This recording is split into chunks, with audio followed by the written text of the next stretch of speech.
Once again welcome back on Satyarp Educare YouTube channel. आज के video में हम जानेंगे Bragg's law in reciprocal lattice. At first, Bragg's law reciprocal lattice क्या है, इवाल्व कंस्ट्रक्शन हमें ज़रूरत क्यों पड़ा, और सम ज्योमेट्रिकल कंडीशन के बेस्ड पे हम ब्रैग्स लॉ रेसिप्रोकल लैटिस को कैसे ड्राइव करें। तो आज के इस कंसेप्ट और डेरिवेशन को हम विजुअलाइज करने वाले हैं आज के वीडियो में। तो चलिए शुरुआत करते हैं। जैसा कि हम जानते हैं कि डायरेक्ट लैटिस पॉइंट हमारा, अगर कंसीडर करें कि डायरेक्ट लैटिस पॉइंट में कोई वेवलेंथ लेमडा इंसिडेंट हो रहा था पैरेलल प्लेन से, जिसका कि इंटरप्लेनर डिस्टेंस डी था। इस तरीके से हम ब्रैग्स कंडीशन डिफाइन करे थे 2d sine theta equal to n lambda. जैसा कि हम जानते हैं यहाँ पे d मेरा क्या है, interplanar distance, d interplanar distance हो गया, लेमडा इंसिडेंट वेवलेंथ हो गया, एन ऑर्डर ऑफ रिफ्लेक्शन हो गया। इसी तरीके से Bragg's law in reciprocal lattice में जो डिफाइन करा गया, आइदर वेरिएबल यहाँ पे थीटा को बदल सकते थे और हम इंटरप्लेनर डिस्टेंस इसके रिस्पेक्टिव ना देखते हुए अब हम कंसेप्ट को विजुअलाइज कर रहे हैं इंसिडेंट वेव वेक्टर के relation and reciprocal lattice vector के बीच में हम कुछ रिलेशन इस्टेब्लिश करेंगे, तो वो ब्रैग्स कंडीशन होगा मेरा रेसिप्रोकल लैटिस में। तो हमें ये कंसेप्ट विजुअलाइज करने के लिए ज़रूरत पड़ा इवाल्व कंस्ट्रक्शन का। तो पहले हम जानेंगे कि इवाल्व कंस्ट्रक्शन होता क्या है, बेसिकली इसका ज़रूरत क्यों पड़ा। तो it's give simple geometrical way to see which reciprocal lattice point satisfied the diffraction condition, that is Bragg's condition. अब reciprocal lattice point Bragg's law को सेटिस्फाइड करता है। ये एक सिंपल ज्योमेट्रिकल वे है to visualise the condition for the given wavelength and crystal orientation. तो इसके लिए कुछ स्टेप्स हमें फॉलो करने पड़ेंगे ये इवाल्व स्फीयर ड्रॉ करने के लिए। तो इसके लिए हम कुछ कंसिडरेशन करे हैं। ये आप देख रहे होंगे डॉट जो है ये इच पैरेलल प्लेन को रिप्रेजेंट कर रहा है। जैसा कि आप जानते हैं रेसिप्रोकल लैटिस में हम करते क्या हैं कि पैरेलल प्लेन जो होता है उसको हम रिप्रेजेंट करते हैं डॉट से। जैसा कि यहाँ पे आप देख रहे होंगे ये सब डॉट्स जो है ये each set of parallel plane है।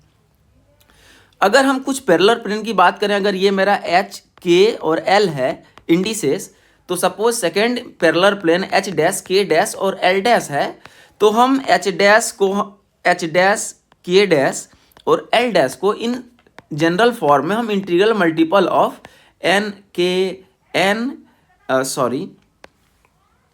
तो इसको हम लिख सकते हैं एन एच एन के और एन एल, जहाँ की हमारा एन इंटीग्रल फॉर्म में है। तो इस तरीके से हम लिख सकते हैं। अब हम देखते हैं कि ये इवाल्व स्फीयर कैसे ड्रॉ करते हैं। तो इसके लिए एट फर्स्ट कुछ कंसिडरेशन है कि लेट एक्सरे बीम, जिसका कि हमें वेवलेंथ दिया है लेमडा, जो कि स्ट्राइक कर रहा है क्रिस्टल सरफेस पे। नाउ अब हमें एक वेव वेक्टर के डिसाइड करना है कुछ इस तरीके से ये वेव वेक्टर डिसाइड करना है जिसका कि लेंथ कितना हो, 1/λ हो इन द डायरेक्शन ऑफ, और उसका डायरेक्शन क्या होना चाहिए, इंसिडेंट बीम के डायरेक्शन में होना चाहिए। जो कि यहाँ पे इस डायग्राम में आप देख सकते हैं ए ओ जो वेक्टर है यही वेव वेक्टर है जो कि के वेक्टर से रिप्रेजेंट करा गया है, और जिसका लेंथ कितना होना है, 1/λ होना है। अब कोई पॉइंट ओ असाइन कर रहे हैं जो कि रेसिप्रोकल लैटिस का ओरिजिन हो। सपोज ये कोई पॉइंट हम ओ असाइन करे हैं। अब कोई अनदर पॉइंट भी असाइन कर लिए हैं और ये भी हमारा रेसिप्रोकल लैटिस में है। तो हम सिंपली ये बोल सकते हैं कि हमारा कोई पॉइंट अगर हम ओरिजिन ओ पे माने, सपोज इसका इंडिसेस इस पॉइंट का हम बोल दे रहे हैं ओ और बी है, ओ का इंडिसेस हम बोल रहे हैं indices of point O is, suppose हम बोल रहे हैं इसको कि ये मेरा एच के एल है, सपोज एच और के और एल है। और कोई अनदर पॉइंट जो कि रेसिप्रोकल लैटिस पॉइंट पे भी असाइन करे हैं, इसको हम बी बोल दे रहे हैं। Suppose indices of point B is, इसको बोल दे रहे हैं एच डैश के डैश और एल डैश। तो इस तरीके से अगर हम आपको बोलें कि एच डैश, के डैश और एल डैश अगर each set of parallel plane है तो ये बेसिकली इंटीग्रल मल्टीपल हो जाएगा एन एच, एन के और एन एल के। तो अब यहाँ पे हम एक bisector line A B draw करें हैं जो कि हमारा रिफ्लेक्शन प्लेन के तरह काम करेगा। ये हमारा कौन सा रिफ्लेक्शन प्लेन जैसा बिहेव करेगा। तो अगर इसके अबाउट हम देखें तो हम बोल सकते हैं कोई भी मेरा ये वेक्टर ओ बी जो वेक्टर है, बेसिकली मेरा ये ओ बी जो वेक्टर है, O B vector is reciprocal vector जो मेरा, क्योंकि ये प्लेन में है और ये क्या होना चाहिए, अगर ये रेसिप्रोकल लैटिस इस कुछ असाइन करें हैं O B reciprocal lattice vector, तो ऑब्वियस है ये मेरा डॉट जो है इसके प्लेन के ये परपेंडिकुलर होना है। तो अब अगर हम बात करें कि अगर ए सी मेरा बाइसेक्टर लाइन है ओ बी का, तो ओ बी इक्वल टू मेरा हो जाएगा 2 टाइम्स ऑफ ओ सी, लिख सकते हैं 2 टाइम्स ऑफ ओ सी लिख सकते हैं। अब हम क्या करें कि अगर हम बोले हुए हैं कि ओ बी वेक्टर मेरा क्या होना चाहिए, इंटरप्लेनर डिस्टेंस के जो होता है रेसिप्रोकल होता है मैग्नीट्यूड, तो इसको क्या बोलें D H dash, k dash और एल डैश। अगर हम बी को यहाँ पे indices H dash, k dash और एल डैश असाइन करें हैं, तो इसे अगर और सिंप्लीफाई करें तो हम लिख सकते हैं D basically H dash k dash. तो इस तरीके से अगर हम बोलें कि हम ऐसा नहीं करके हम कोई पॉइंट एच के एल के टर्म में लिख सकते हैं, तो हम ये भी लिख सकते हैं n upon d of h k और एल। फिर अब इसको हम बोल रहे हैं इक्वेशन फर्स्ट, इसको बोल रहे हैं इक्वेशन हम सेकेंड, ठीक है। तो इक्वेशन फर्स्ट मेरा है O B equal 2 into O C. तो ओ सी अगर देखें ये ज्योमेट्रिकल कंसिडरेशन कर रहे हैं, ये मेरा ए ये एंगल थीटा, ये ओ है और ये सी है।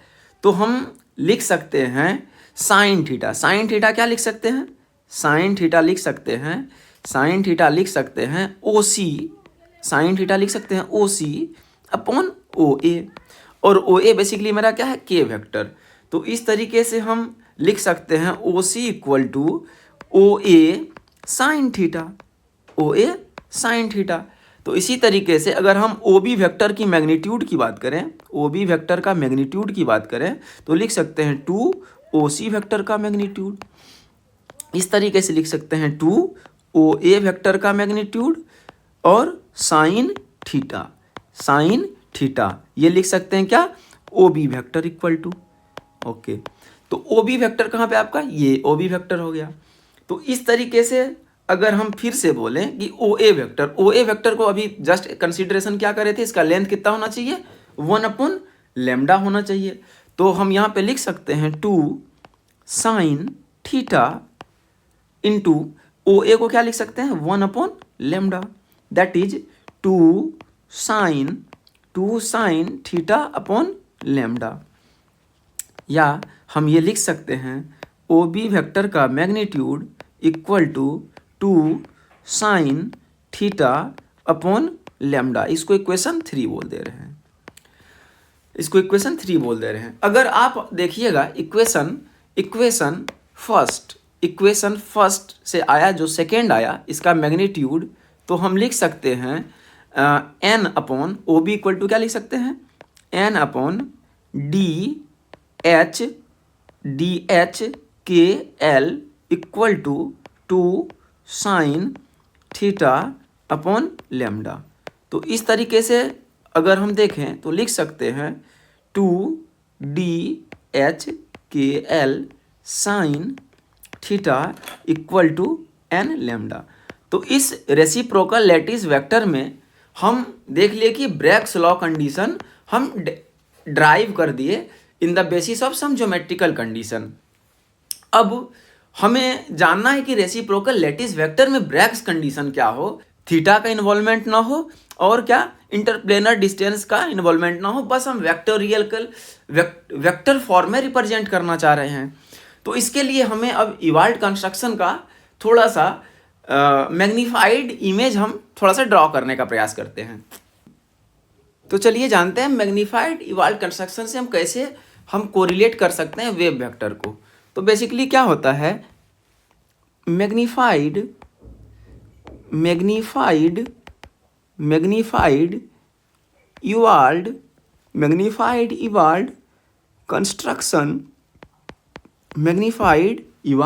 Construction relating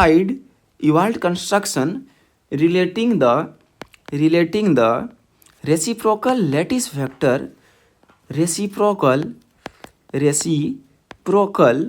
lattice vector magnified evolved construction relating the reciprocal lattice vector to the wave vector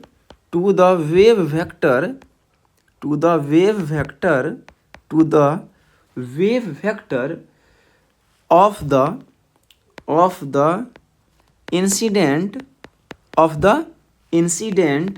and reflecting radiation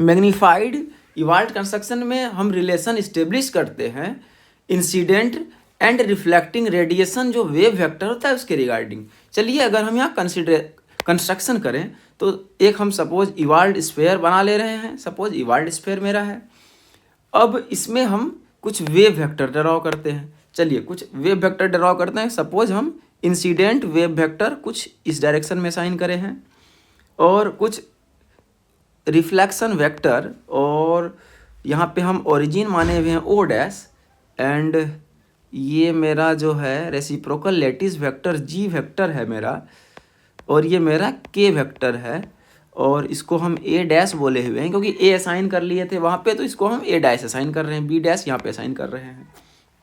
तो इस तरीके से अगर आप देखिएगा कि अगर हम ए डैश को सेंटर माने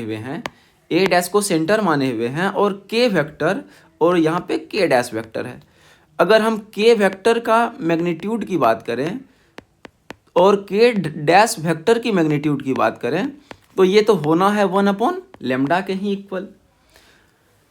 बट यहाँ पे अगर हम के वेक्टर को वेक्टोरियल फॉर्म में के डैश को लिखें तो लिख सकते हैं के वेक्टर प्लस जी वेक्टर। इस तरीके से अगर हम करें तो लिख सकते हैं के वेक्टर का मैग्नीट्यूड इक्वल टू के डैश वेक्टर का मैग्नीट्यूड, और इसे हम लिख सकते हैं के वेक्टर प्लस जी वेक्टर का मैग्नीट्यूड। और मैग्नीट्यूड वाली बातें आप निकालने जानते हैं, के डॉट के बेसिकली के वेक्टर का मैग्नीट्यूड का स्क्वायर प्लस जी वेक्टर का मैग्नीट्यूड का स्क्वायर प्लस 2 के वेक्टर डॉट जी वेक्टर, और यहाँ पे मैग्नीट्यूड अगर लेते हो के वेक्टर का मैग्नीट्यूड का मॉड का स्क्वायर। तो इस तरीके से के स्क्वायर कैंसिल आउट हो गया। तो यहाँ से देखिएगा तो मैग्नीट्यूड ही वाइज बात करते हैं, जी स्क्वायर प्लस 2 के जी equal to 0।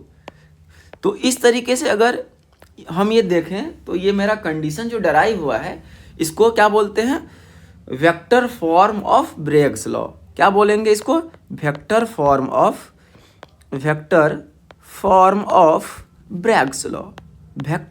Of Bragg's law.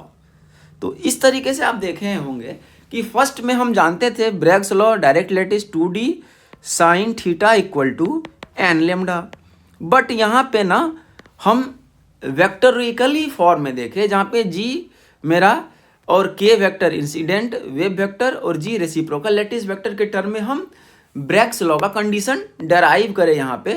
तो इस तरीके से ये मेरा हेल्प करेगा कैलकुलेशन ऑफ ब्रिलवान जोन कैलकुलेशन में। तो इसको हम फर्दर नेक्स्ट वीडियो में देखेंगे कि किस तरीके से मेरा ये रिलेशन जो आया है g square equal to 2g² plus 2kg equal to 0, basically ये हम मैग्नीफाइड इवाल्व कंस्ट्रक्शन करके ये एक्सप्रेशन को डराइव करे हैं। तो चलिए आई होप आपको ये कंसेप्ट समझ में आया होगा। नेक्स्ट वीडियो में हम जानेंगे कि vector form of Bragg's law कैसे हमारा हेल्प करता है ब्रिलवाज ऑन कैलकुलेशन में। तो वीडियो को लाइक करें, चैनल को सब्सक्राइब करें। Thank you.